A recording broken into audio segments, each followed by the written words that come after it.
Bismillah, alhamdulillah, wassalatu wassalam ala rasulillah wa ala alihi wa sahbihi wa mawalah wa la hawla wa la quwata illa billah. Rabbi syrah li sadri wa yassir li amri wa hlul uqtatam min lisani yafqahu qawli, amma ba'd.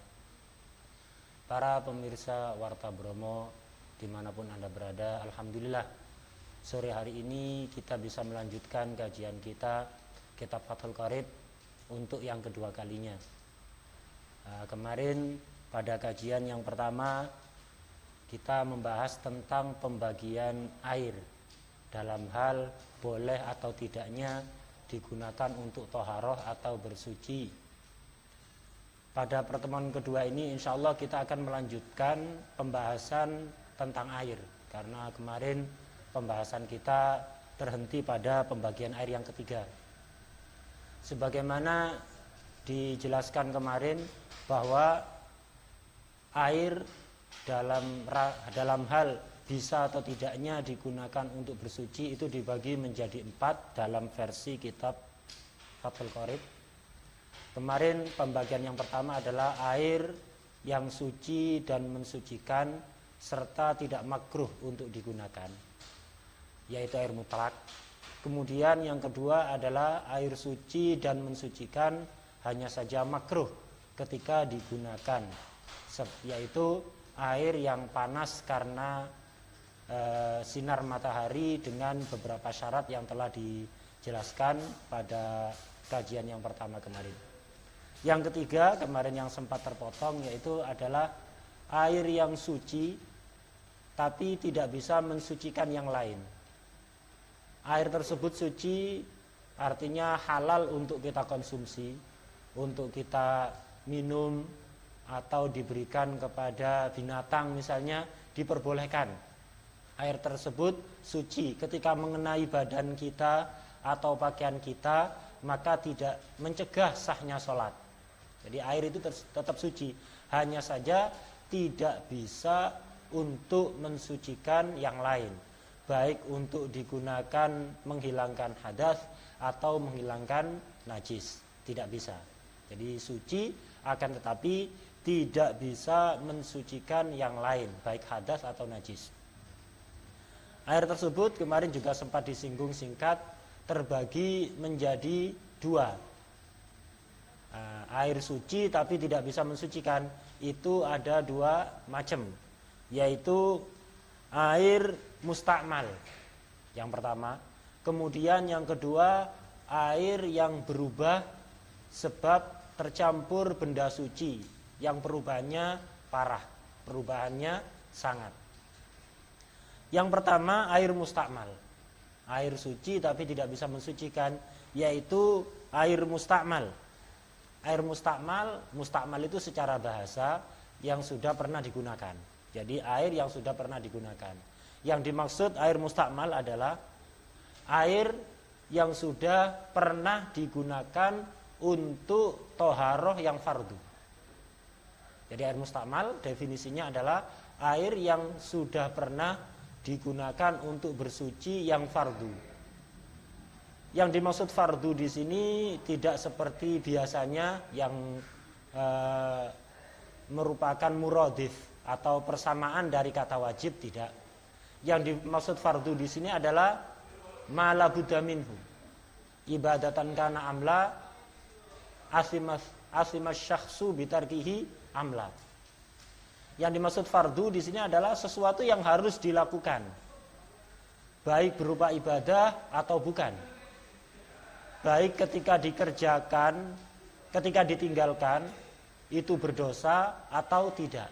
Ini yang dimaksud toharoh fardu dalam hal air mustakmal, yaitu sesuatu yang harus dikerjakan, baik berupa ibadah atau bukan, baik ketika ditinggalkan menyebabkan dosa atau tidak. Contoh yang ibadah, sesuatu harus dilakukan dan berupa ibadah, dan juga dosa ketika ditinggalkan, seperti wudu bagi orang yang mukallaf, wudu bagi orang yang berakal dan baligh. Ini sesuatu harus dilakukan oleh dia sebelum sholat misalnya, dan berupa ibadah, bernilai ibadah. ketika dia tidak melakukan wudhu langsung sholat, maka dia berdosa. Kadang tidak berupa ibadah. Thaharah fardhu itu kadang tidak berupa ibadah.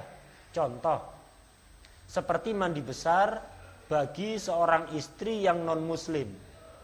Jadi ketika ada seorang laki-laki punya istri non muslim, setelah berhenti dari haid, maka tidak boleh menjalin hubungan suami istri, melakukan hubungan suami istri, kecuali si istri tadi mandi terlebih dahulu untuk menghilangkan hadas haidnya. Mandi ini harus dilakukan, tapi tidak bisa dikatakan sebagai ibadah. Kenapa? Karena si wanita adalah seorang yang kafir.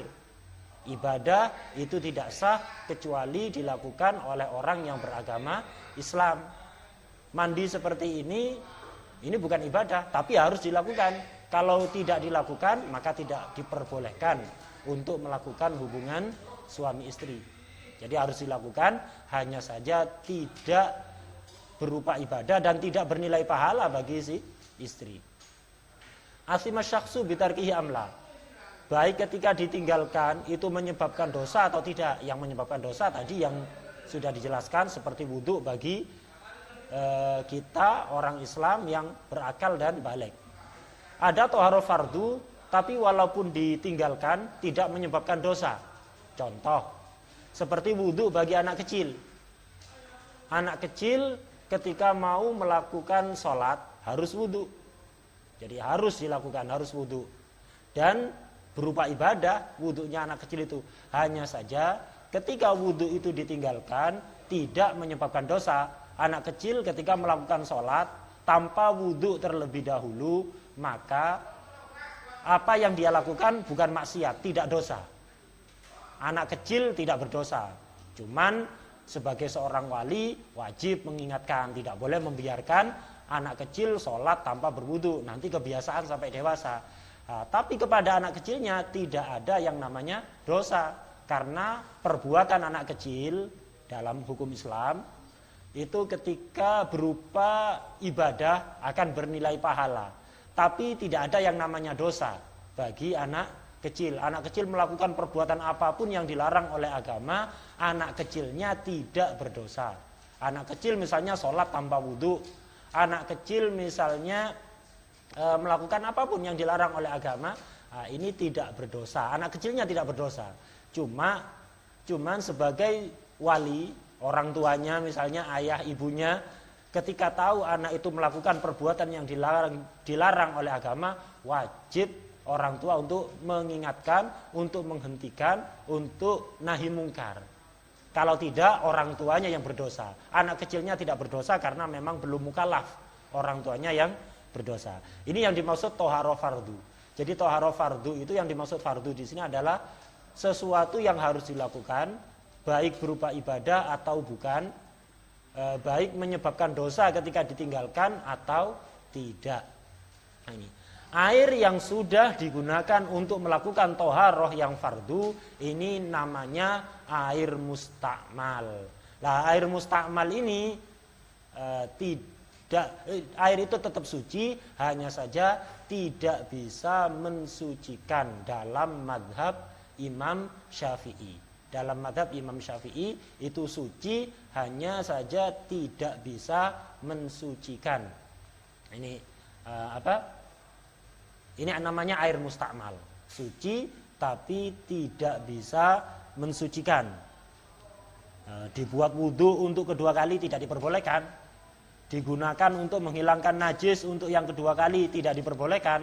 Tapi dengan catatan perlu digarisbawahi bahwa air mustakmal itu pasti air sedikit, dalam arti kurang dari 2 kullah. Kalau air itu sudah sampai pada 2 kullah, tidak ada yang namanya air mustakmal. Nah, 2 kullah itu adalah 216 liter. Jadi air 2 kullah adalah 216 liter.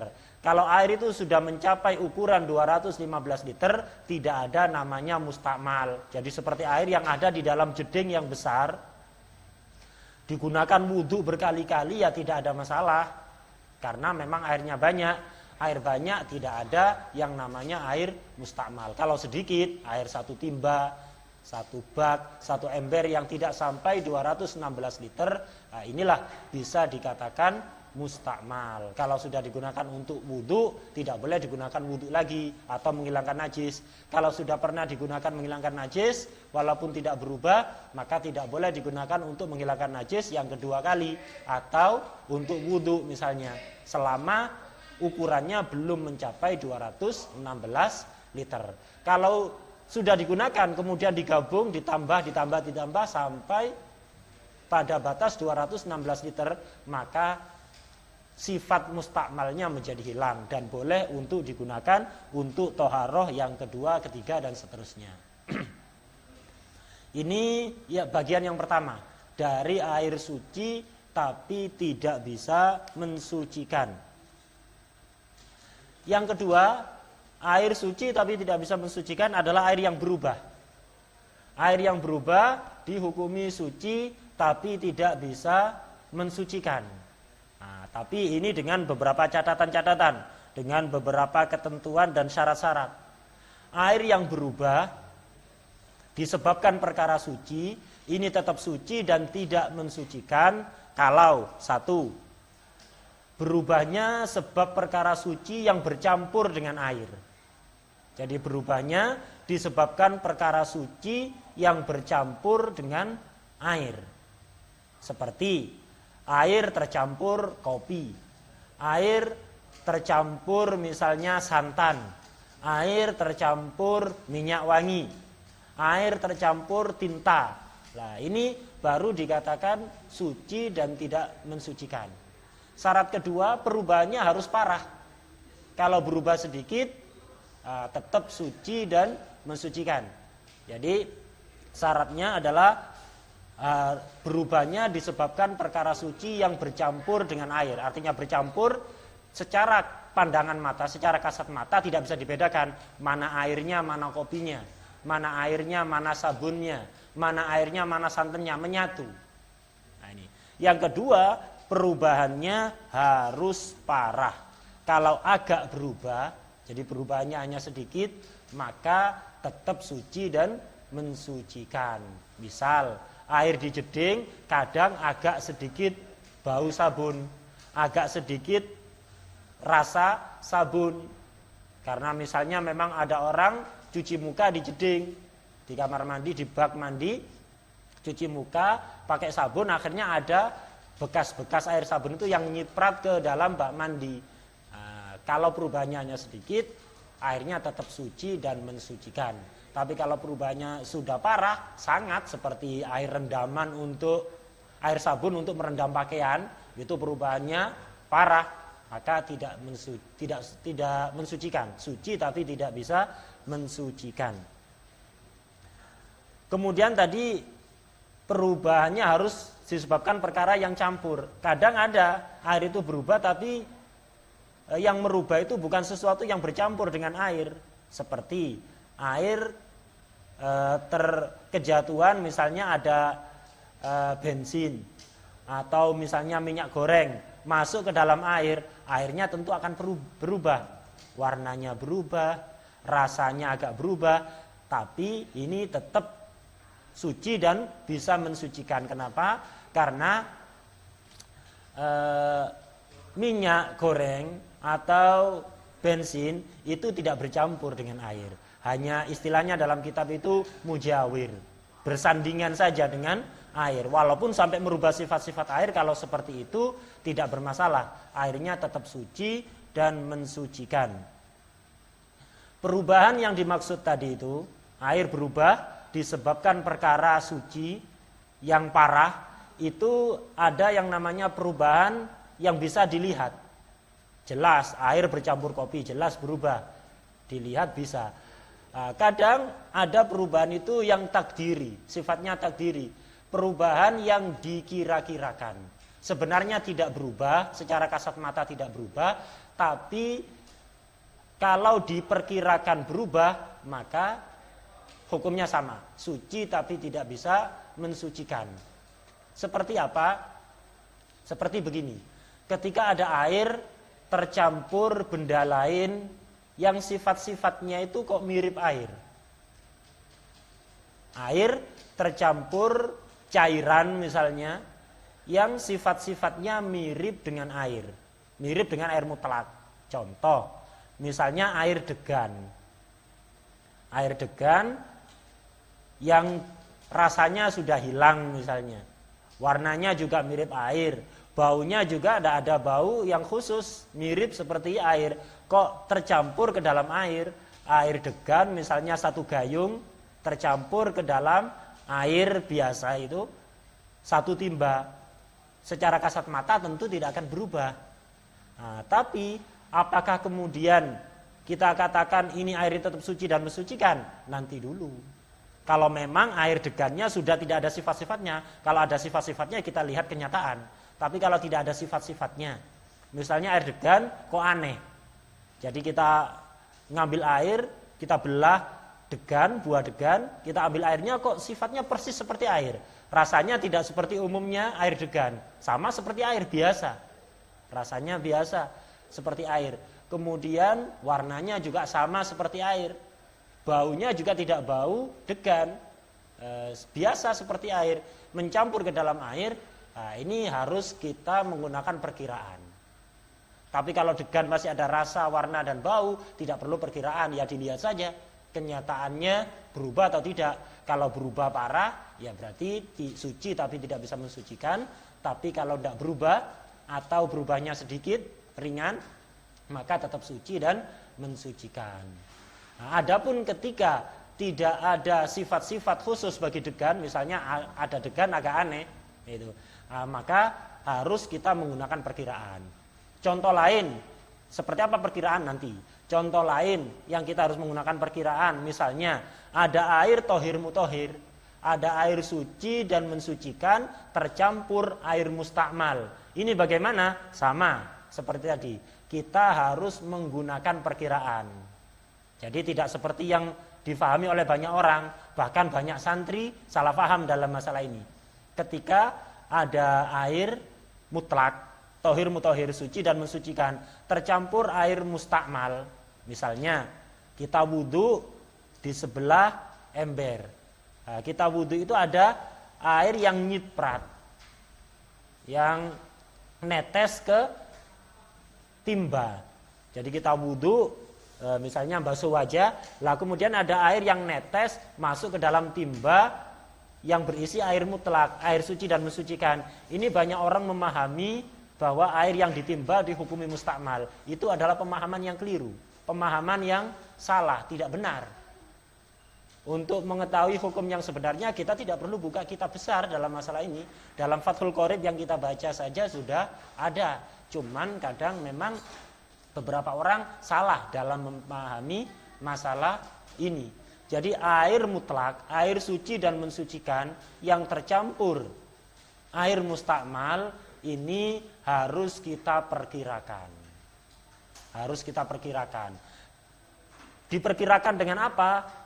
Istilah kitabnya dengan ausatus sifat. Dengan sifat yang menengah. Artinya bagaimana? Begini. Misalnya ada air satu timba, isinya air suci dan mensucikan. Kemudian ada air satu gayung mustakmal. Kok kita tuang, air mustakmal satu gayung itu kita tuang ke dalam air satu timba yang suci mensucikan tadi. Ini bagaimana? Harus kita perkirakan. Diperkirakan bagaimana? Air mustakmalnya kita perkirakan. Air mustakmal ini yang satu gayung ini, kalau seandainya warnanya seperti jus jeruk, launuhu launul asir, warnanya seperti jus jeruk, kemudian rasanya seperti delima, baunya seperti ladhan. Dalam istilah kitab, ladhan itu ada dua versi. Ada yang mengartikan ladhan itu adalah luban zakar, atau luban yang biasanya dibakar bersama kayu garu itu, seperti dupa, seperti kemenyan. Itu sebenarnya luban itu getah pohon. Jadi ada pohon khusus, entah di Indonesia ada apa enggak pohon itu. Kalau di daerah Yaman, di daerah Hadramut itu banyak. Jadi ada pohon khusus itu, ketika kita lukai pohon itu, kulitnya kita kerak, ini akan mengeluarkan getah. Lah getah ini yang disebut dengan luban. Biasanya luban itu diminum untuk bermanfaat untuk kecerdasan, meningkatkan kecerdasan, atau biasanya juga dicampur sebagai sejenis kemenyan gitu. Nah, ini luban. Nah, ini yang dimaksud luban. Ladan. Jadi luban zakar. Ada yang mengartikan ladan itu bukan itu, tapi keringetnya kambing. Nah, seandainya, jadi perkiraannya menggunakan itu. Baunya seperti bau keringet kambing, warnanya seperti jus jeruk, rasanya seperti delima. Nah, perkiraan harus menggunakan ini. Bagaimana prakteknya begini? Tadi ada air 1 timba yang suci dan mensucikan. Ada air yang lain 1 gayung mustakmal. Kita campur jadi satu, apa jadi mustakmal? Tidak, pemahaman itu keliru. Bagaimana? Air 1 gayung ini kita perkirakan. Air mustakmal sama seperti air biasa, warna, bau, rasa tidak ada beda. Maka harus kita perkirakan. Seandainya air 1 gayung yang mustakmal ini warnanya seperti jus jeruk, yang jumlahnya 1 gayung, kita campurkan ke air 1 timba yang mutlak, kira-kira berubah apa enggak? Oh ya berubah. Nah, kalau menurut perkiraan berubah, maka air yang ditimba ini suci tapi tidak bisa mensucikan. Bukan karena mustakmal, tapi karena telah tercampur perkara suci yang merubah air itu secara perkiraan. Secara perkiraan. Nah ini, ketika kita tes dengan menggunakan warna, seandainya air mustakmal tadi itu warnanya seperti jus jeruk, berubah apa enggak? Kalau berubah ya sudah selesai. Perkiraan selesai sampai di situ. Kalau kira-kira berubah, langsung air kita vonis, kita hukumi suci tapi tidak bisa mensucikan. Tapi kalau air mustakmalnya sedikit, misalnya setengah gelas, dicampur ke air 1 timba yang mutlak, kira-kira air mustakmal setengah gelas yang dicampur ke air 1 timba, kalau diperkirakan warnanya sama seperti jus jeruk, dicampur ke air 1 timba, kira-kira berubah apa enggak? Oh enggak berubah. Atau kalaupun berubah, perkiraannya hanya sedikit, enggak parah. Maka bagaimana? Kita lakukan tes kedua. Tes warna lolos. Kita lakukan tes kedua, yaitu tes bau. Kira-kira kalau air setengah gelas, air mustakmal setengah gelas ini, baunya seperti keringetnya kambing, ya bisa dicek sendiri nanti seperti apa keringetnya kambing. Nah itu. Kira-kira kalau baunya seperti keringet kambing dicampurkan ke air 1 timba, kira-kira berubah apa enggak?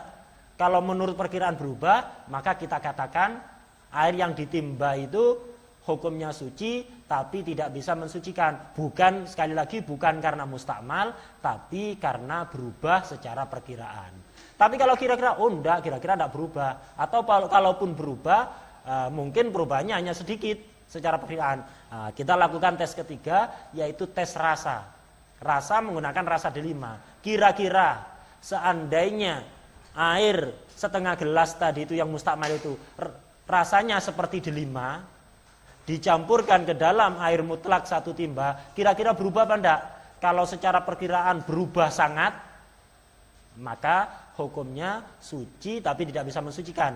Bukan karena mustakmal, tapi karena berubah oleh perkara suci secara perkiraan. Tapi kalau kira-kira tidak berubah, maka air ini kita katakan suci dan mensucikan.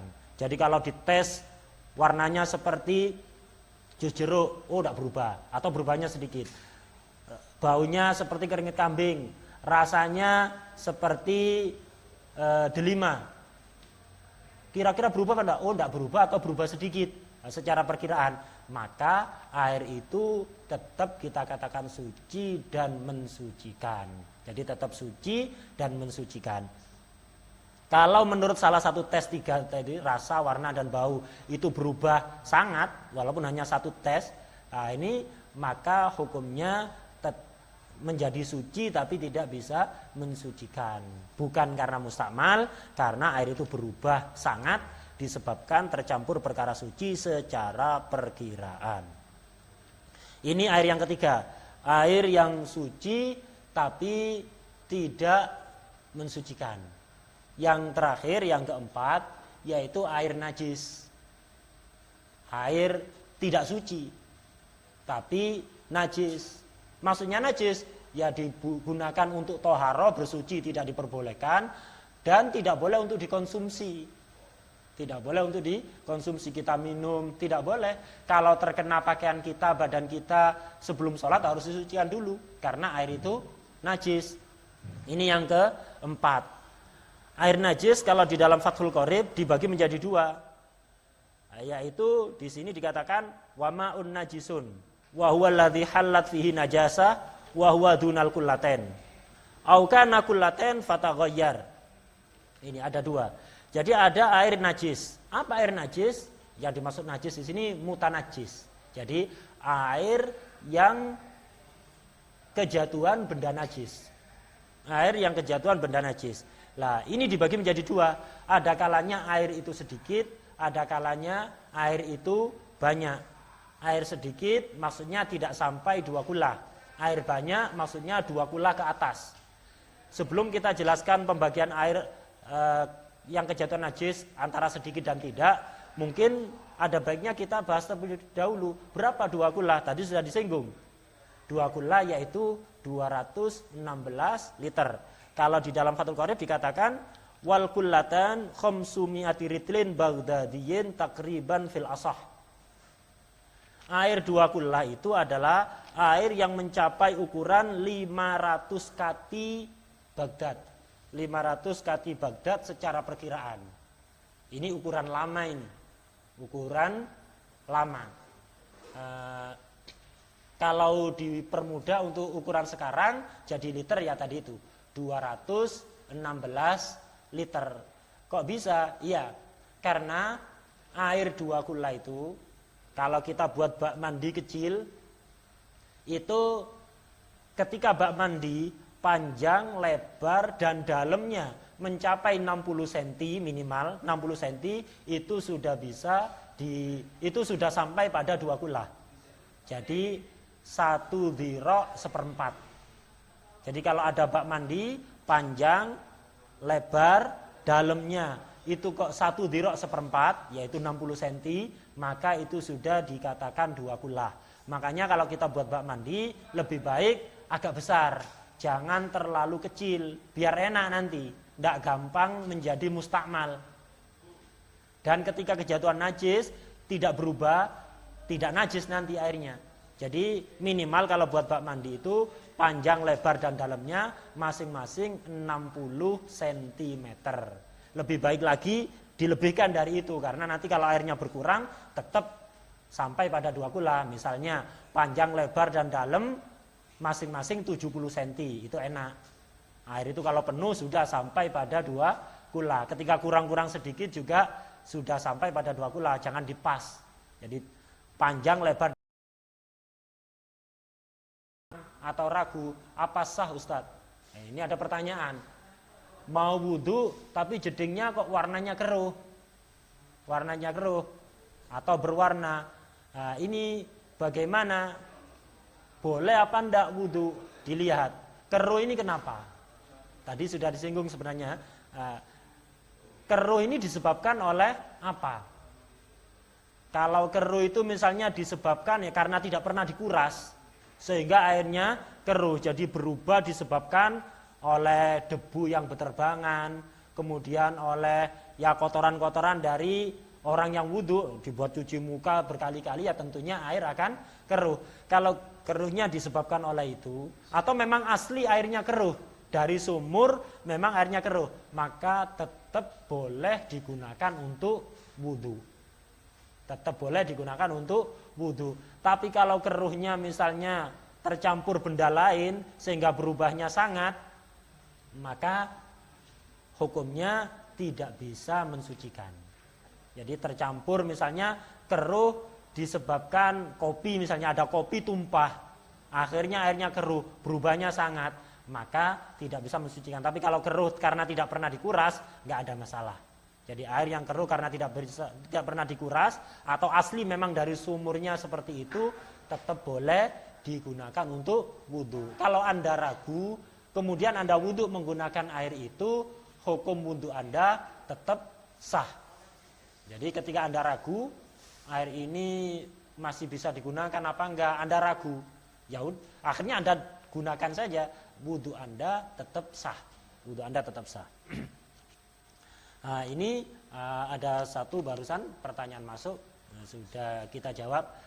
Kemudian kita lanjut. Tadi air yang kejatuhan najis dipilah, dibagi antara air yang sedikit atau air yang banyak. Air yang sedikit kurang dari 216 liter terkena najis, langsung najis walaupun tidak berubah. Kalau air itu banyak 216 liter atau lebih, kejatuhan najis dilihat. Kalau berubah walaupun sedikit, maka najis. Kalau tidak berubah sama sekali, maka tidak najis. Tapi selama najis yang masuk ke dalam air bukan tergolong najis ma'fu, najis yang dimaafkan. Ada najis itu dimaafkan, walaupun masuk ke dalam air, airnya tetap suci, tidak najis. Seperti apa misalnya air najis yang ma'fu, najis yang dimaafkan ketika masuk ke dalam air tidak berpengaruh pada kesucian air. Banyak diantaranya adalah seperti najis bangkai binatang yang tidak memiliki darah mengalir. Contoh semut, cicak. Semut kalau ketika kita putuskan anggota badannya misalnya tidak ada darah sama sekali, atau cicak ketika kita putuskan anggota badannya misalnya ada darah tapi tidak mengalir, atau nyamuk tidak memiliki darah mengalir. Kalau ada darah mengalir itu bukan darahnya nyamuk, tapi darah manusia yang dihisap oleh nyamuk. Binatang-binatang yang tidak memiliki darah mengalir, bangkainya ini tergolong najis yang ma'fu ketika masuk ke dalam air. Jadi kalau ada air misalnya satu timba, kemasukan bangkai semut. Jadi ada air satu timba, kemasukan bangkai semut, maka ma'fu, airnya tetap suci. Jadi walaupun air itu sedikit, tidak sampai 2 kula, tapi karena semut itu termasuk najis yang ma'fu, maka air tetap suci dan mensucikan. Tetap suci dan mensucikan, tapi dengan catatan tidak dengan sengaja dimasukkan. Jadi semut itu memang masuk, jadi ada semut masuk ke dalam timba, akhirnya mati di situ. Atau ke minuman kita, ke teh atau kopi, ada semutnya di situ, ma'fu. Asalkan tidak dengan sengaja dimasukkan. Kalau ada bangkai semut yang sudah mati, dengan sengaja dimasukkan ke dalam teh atau kopi atau air di dalam timba, dengan sengaja dimasukkan dalam keadaan mati semut tadi itu, maka tidak ma'fu, najis. Teh tadi tidak boleh diminum, kopi dan air tadi tidak boleh digunakan lagi, sudah najis. Tapi kalau memasukkan dalam keadaan hidup tetap suci. Nah, kalau dimasukkan dalam keadaan mati, ini yang tidak ma'fu. Cicak juga demikian, dan binatang apapun yang tidak memiliki darah mengalir. Kemudian ada pertanyaan lagi yang masuk di situ. Ditulis gimana hukumnya air yang kurang dari 2 kula itu digunakan untuk wudhu. Jadi orang untuk wudhu tidak harus menggunakan air 2 kula. Jadi boleh orang wudhu menggunakan air hanya 1 botol minuman mineral, air mineral misalnya, boleh. Jadi air mineral yang setengah liter itu atau 1 liter itu digunakan untuk wudhu, silahkan. Air 1 timba, air misalnya 1 bak mandi yang kecil, tidak ada masalah, 1 gayung, tidak ada masalah. Jadi wudhu tidak harus menggunakan air 2 kula. Jadi walaupun menggunakan air sedikit, sah wudhu itu. Hanya saja 2 kula ini nanti, di antara manfaatnya nanti, kalau air itu kurang dari 2 kula, yang sudah kita gunakan untuk basuh wajah, tangan dan kaki, kemudian netes ke bawah, yang tidak sampai 2 kula, ini jadi mustakmal. Kalau ada timba sedikit, kita wudhu, waktunya basuh tangan kita masukkan ke dalam timba, maka air yang ditimba jadinya mustakmal, tidak boleh digunakan lagi. Tapi kalau jeding yang airnya 2 kula atau lebih, tangan kita masukkan wudu, kita wudu basuh wajah, airnya masuk lagi ke jeding, ke bak mandi, tangan kita masukkan, tetap boleh digunakan. Karena air 2 kula tidak bisa mustakmal. Nah, kalau kurang 2 kula, Anda wudu, tangan Anda masukkan ke dalam timba tadi itu, jadinya mustakmal. Atau Anda wudu, basuh wajah, airnya kembali lagi ke dalam timba. Nanti mustakmal apa enggak? Tidak mustakmal, tapi menggunakan perubahan perkiraan tadi itu.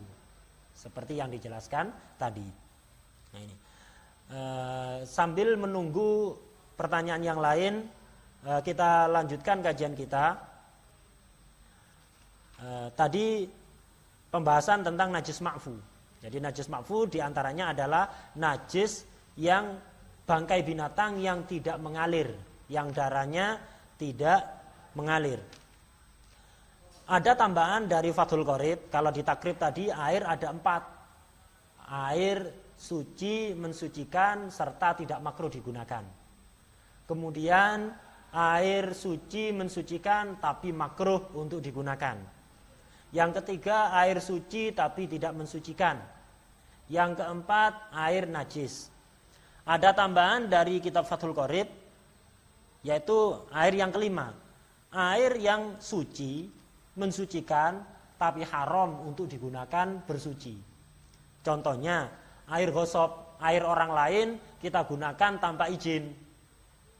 Misal, kita mau sholat, nyari tempat wudhu gak nemu, ada keran di depan rumah orang lain. Jadi ada keran di depan rumah orang lain, kita ndak izin gak apa, langsung wudhu, kita buka keran itu, kita wudhu menggunakan air yang ada, yang keluar dari keran tadi itu, milik orang tanpa kita izin. Nah, ini wudhunya sah, airnya suci dan mensucikan, hanya saja hukumnya haram. Kita wudhu menggunakan air itu hukumnya haram, dosa, walaupun wudhunya sah. Ini, jadi air suci dan mensucikan, tapi haram untuk digunakan, yaitu air milik orang lain yang kita gunakan tanpa izin dan tanpa ridho dari pemiliknya. Ada juga air yang haram, yaitu air yang disediakan khusus untuk minum. Kadang di masjid-masjid ada pendingin air itu. Nah, air yang ada di situ itu memang disediakan khusus untuk minum, tidak boleh digunakan untuk yang lain, termasuk untuk wudhu. Jadi misalnya karena antri di tempat wudhu, akhirnya ada orang wudhu di tempat yang disediakan untuk minum itu. Nah, ini tidak diperbolehkan. Wudhunya sah, cuma haram hukumnya, dosa hukumnya. Jadi tidak diperbolehkan wudhu menggunakan air yang disediakan khusus untuk minum. Jadi air yang disediakan untuk minum ya hanya untuk minum dan untuk diminum di tempat. Tidak boleh dibawa ke tempat yang lain. Di sebagian masjid-masjid seperti di Masjid Agung Al-Anwar Pasuruan, di sebelah pintu gerbang itu ada tempat pendingin air untuk khusus untuk minum, yaitu untuk minum di tempat. Tidak boleh diwadahi ke botol terus kita bawa ke tempat yang lain, kita minum di tempat yang lain, kita bawa pulang ke rumah misalnya, tidak diperbolehkan. Khusus untuk minum di situ. Nah, digunakan untuk wudhu tidak diperbolehkan. Hukumnya haram. Nah, ini pembahasan tentang air alhamdulillah sudah habis. Jadi saya simpulkan lagi sebelum saya tutup kajian ini, saya simpulkan lagi pembahasan tentang air. Jadi kemarin dijelaskan dalam kitab takrib Fathul Qorib ini bahwa air itu ada 4 macam, ada air suci dan mensucikan serta tidak makruh untuk digunakan. Kemudian ada air suci mensucikan tapi makruh digunakan, ada air yang suci tapi tidak bisa mensucikan, dan ini ada 2, ada air mustakmal dan ada air yang suci, air yang kecampuran perkara suci yang berubah sangat parah. Kemudian ada air najis atau mutanajis. Kemudian yang kelima tadi ada tambahan air suci dan mensucikan tapi haram untuk digunakan. Kita lihat apakah ada pertanyaan masuk Di sini ada yang bertanya, jika dalam keadaan darurat, misal di tengah hutan dan tidak ada air biasa, cuma ada air minum, bolehkah dipakai untuk air wudhu? Cuman ada air minum. Kalau yang air minum ini milik Anda sendiri atau milik orang lain, Anda izin pada orangnya, tidak ada masalah. Jadi di tengah hutan kita wudhu menggunakan air minum, jadi air kemasan itu, air mineral kemasan. Boleh nggak digunakan untuk wudhu? Kalau milik Anda sendiri ya tidak ada masalah. Milik Anda sendiri atau milik teman Anda, cuman Anda minta izin terlebih dahulu, nggak ada masalah. Yang tidak boleh tadi itu air minum yang memang disediakan khusus untuk minum, kok Anda gunakan. Seperti di masjid-masjid ini tidak diperbolehkan. Atau orang menyediakan di pinggir jalan khusus untuk minum, orang yang haus minum di situ, tidak boleh untuk Anda gunakan untuk wudhu. Kalau Anda wudhu sah wudhunya, hanya saja hukumnya haram. Nah, kalau air minum milik Anda sendiri, air kemasan milik Anda sendiri atau milik teman Anda dan atas ridho persetujuan dari pemiliknya, maka tidak ada masalah. Wudhu Anda sah dan tidak ada hukum haram. Tidak ada hukum haram. Nah, ini kajian kita pada sore hari ini. Alhamdulillah sudah habis pembahasan air. Insya Allah pada pertemuan berikutnya kita akan membahas bab yang lain, yaitu membahas tentang kulit yang bisa disamak dan kulit yang tidak bisa disamak. Nah, ini untuk sore hari ini kita cukupkan sampai di sini dan mari kita tutup dengan doa.